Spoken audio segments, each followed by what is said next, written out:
In 2008, the History Channel came out with a UFO Files special on alien engineering, considering the hypothetical scenario of the U.S. military having captured an extraterrestrial spacecraft and begun the process of reverse engineering the technology. Several scientists and futurists appeared as guests on the show to offer their thoughts and ideas as to what kinds of things we could have discovered. They talk about the possibility of warp drive technology, invisibility, teleportation, anti-gravity, etc. It was fairly interesting for me to watch. However, I was slightly disappointed, mainly because the whole time I was watching I kept thinking they could have done a better job explaining that, or they should have elaborated more on the science behind this. And so that's why I made this video. All the information herein is a compilation of 4 years of my research into witness reports of materials from UFO crash sites and my attempts as a scientist to back-engineer the technology based upon said witness reports. In the next few minutes, we're going to take the History Channel's hypothetical alien spacecraft to a place you've never dreamed of, and then find out they forgot to tell us there were more than one. We'll begin with craft number 3, which was discovered partially intact by rancher Mac Brazel on Foster Ranch in Roswell, New Mexico. This craft was made of a very special type of material, the likes of which none of the people who handled it had ever seen before.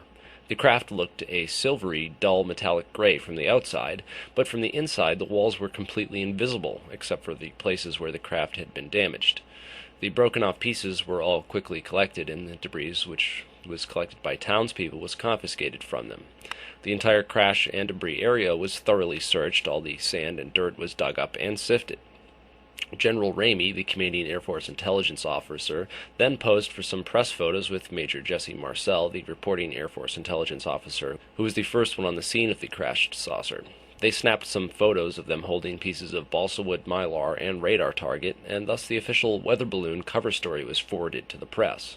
Meanwhile, the real material was being studied intently by top intelligence and military specialists to determine what it was and how it worked. It was strange that they found no wires, light bulbs, or anything that resembled conventional electronics of the day.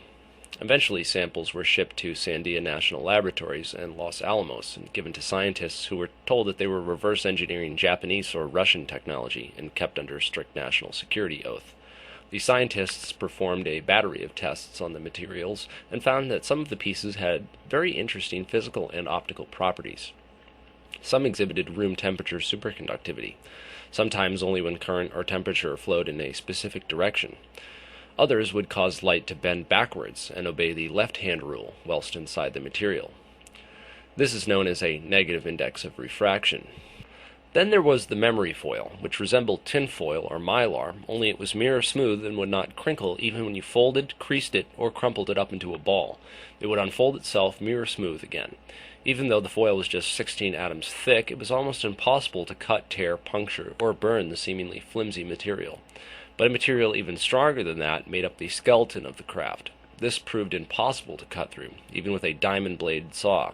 Samples had to be removed using high-powered lasers.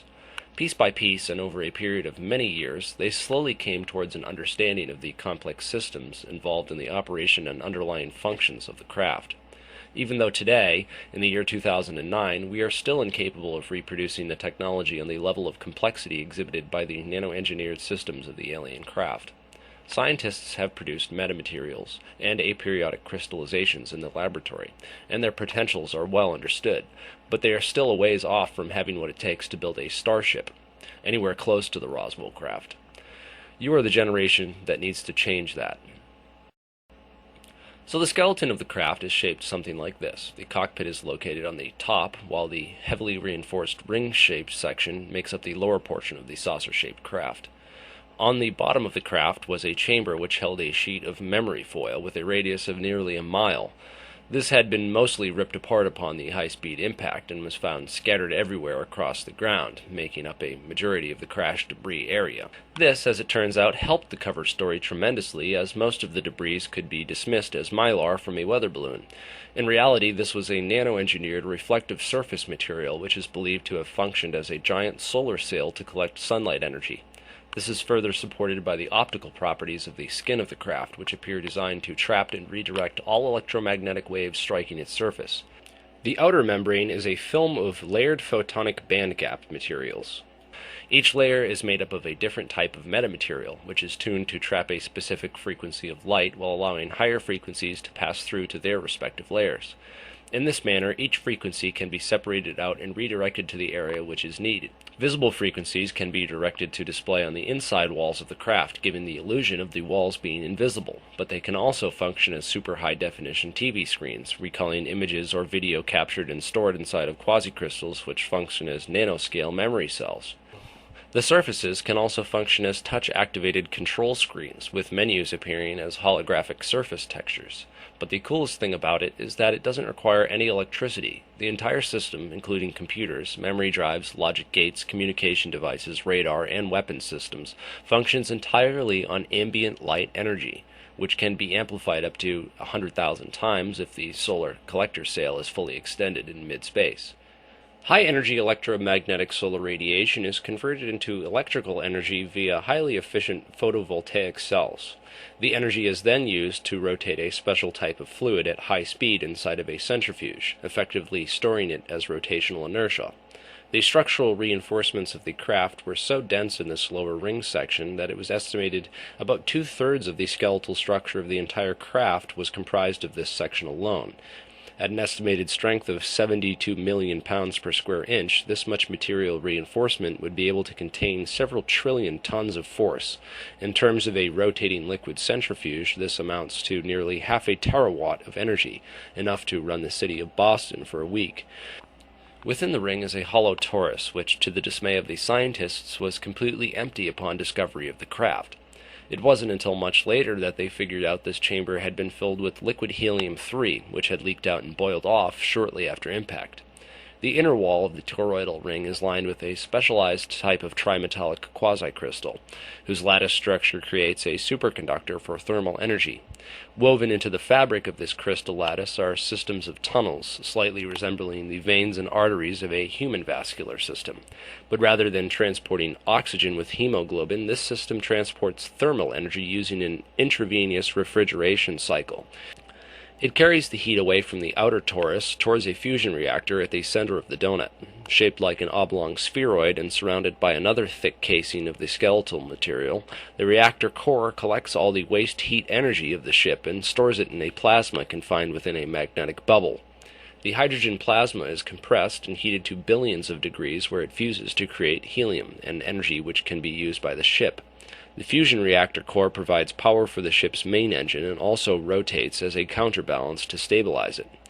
The main propulsion system is called a space-time field disruptor, or magnetic flux field disruptor. Although modern physics has not quite caught up with the anti-gravity drive used on this ship, there are many theories.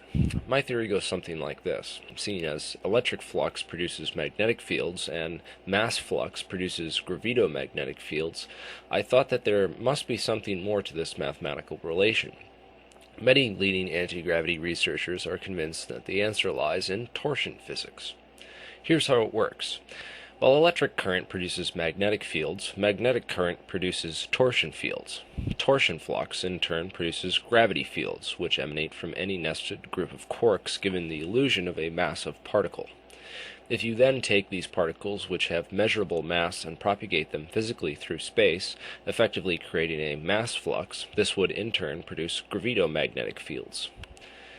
So it appears my original theory was backwards with a missing step in between, this torsion field physics. This particular ship's anti-gravity drive produces uniformly propagated torsion flux by spinning superfluid helium-3 rotated inside of the large hollow donut-shaped ring mentioned earlier.